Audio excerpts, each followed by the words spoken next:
KNA na ngalaga Myanmardagi Manipurda khulai pusalakadori.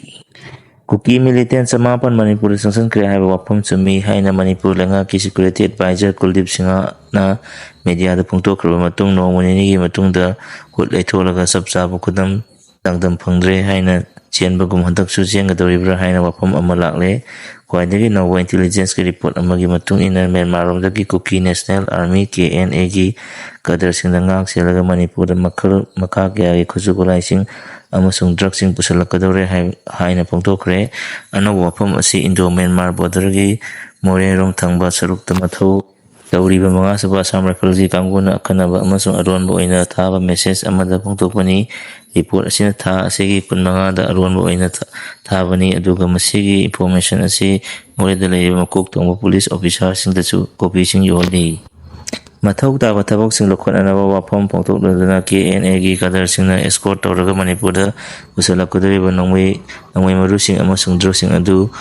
Howleng Phai amasung T Minogi area da pusalakani haina palli aduma pu wafam asi kadai pawa chumlabagi haibadadi official singdagi confirm tawbat ngamdri Manipur hokiba numit kharani asida Kuki militant sama panrom Myanmar dagi Manipur sangsan kre haiba cherol ama social media da viral oiraki haiba viral oiraka wafam adu kainatang security advisor Kuldip Singha na tongan ba intelligence input singdagi sama chumi haina phungtokhiba leikhi security advisor gi wafam adu maru oina tampak amadi tampak kilamda leiriba maitai singda yamnu nungang hanki amasung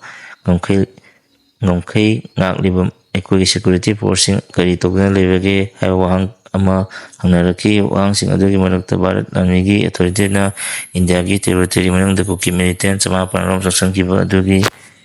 official oiba paw leite haina singtoraki loinana akupa marol sing pibiranaba security advisor da hairaki wathok oiraklaba tungda ngarang security advisor Kuldip Singh amasung Manipur gi DGP Rajiv Kumar na punna kuyek piminadana thadorwa cherol amana wafam adu achumbani hairagasu kudam changdam sing chap chana phangba ngamdabana paw adu thajabirano haina amuk singtoraki Kuki UG chama panlom changkhibaduda marinena hojikchu yamna sa